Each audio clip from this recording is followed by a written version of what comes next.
Und alles beginnt hier mit den Cypherpunks. Cypherpunks sind eine Gruppe, eine Art Freiheitskämpfer im Internet. Was die versuchen umzusetzen, ist in einer immer digitaler werdenden Welt die Privatsphäre der Menschen oben zu halten. Und zwar nicht aus diesem Gedanken, ach Mann, ich habe ja eh nichts zu verbergen, ich mache alles öffentlich. Auch wenn man nichts zu verbergen hat, hat man ein Recht auf Privatsphäre.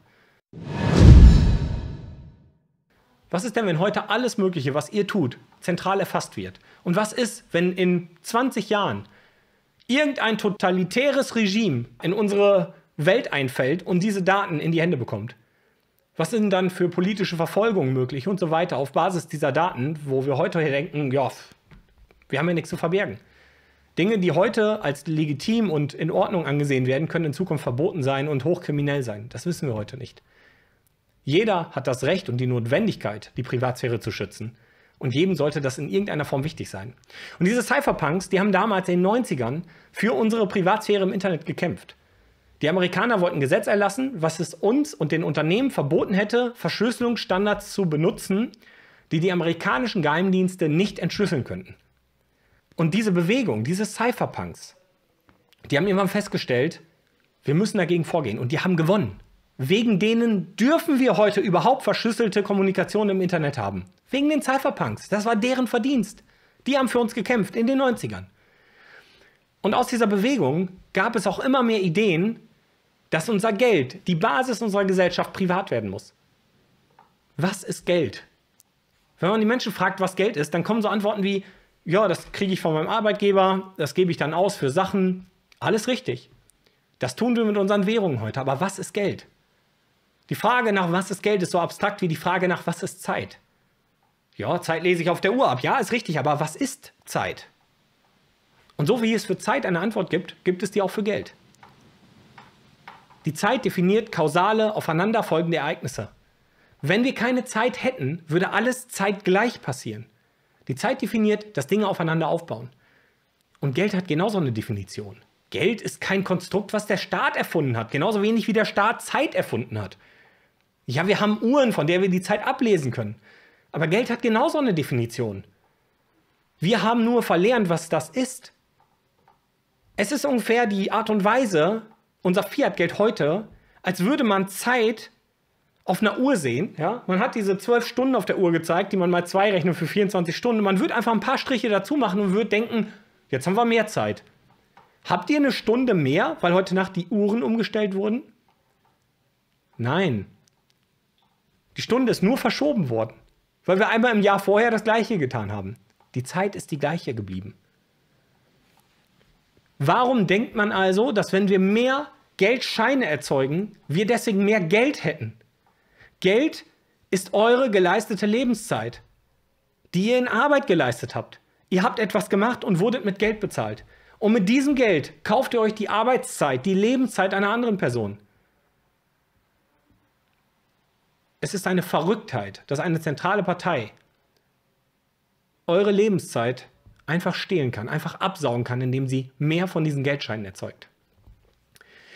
Und die größte Problematik ist, wenn diese zentrale Partei später jeden Geldfluss, jeden Geldprozess kontrollieren kann. Weil das ungefähr so ist, als wenn sie jeden eurer Schritte verfolgt. Was ist Ökonomie? Viele denken, Ökonomie ist Excel-Listen anlegen und ausrechnen und Wirtschaftsbeziehungen und nein, nein, nein, nein, nein. Der Mensch handelt. Ihr schaut gerade ein YouTube-Video. Das ist eure Handlung. Das ist Handeln. Jede Handlung, die ihr mit anderen Menschen macht, ist Ökonomie. Und eine ökonomische Betrachtungsweise versucht, das Handeln der Menschen zu ermitteln. Wir sind an einem Punkt angekommen, wo wir auf ein Geld zusteuern, wo jede Handlung durch eine zentrale Partei kontrolliert, verboten und eingesehen werden kann. Weil jeder Mensch handelt, immer. Geld ist das Fundament der Gesellschaft. Ihr könnt in ein Land gehen, wo ihr die Sprache nicht sprecht. Und ihr könnt mit Geld sprechen. Da steht einer, der hat Essen und ihr geht dahin und wedelt mit Geld und zeigt aufs Essen. Ihr bekommt das Essen. Money is language. Preise definieren, was ihr euch wünscht, was ihr haben wollt und was ihr bereit seid aufzugeben für dieses Geld, für eure Lebenszeit. Ihr arbeitet, kriegt Geld. Und die Cypherpunks haben erkannt, wenn das in einer zentralen Hand liegt, dann haben wir eine Katastrophe. dann kontrolliert die jeden Menschen zu jeder Zeit.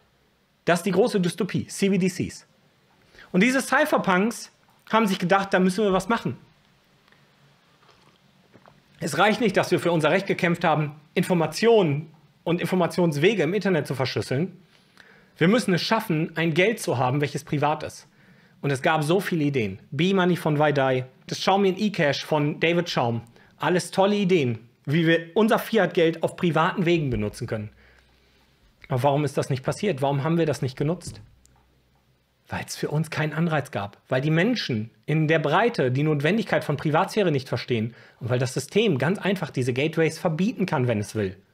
Wisst ihr auch warum? Weil das System Geld drucken kann. Jederzeit.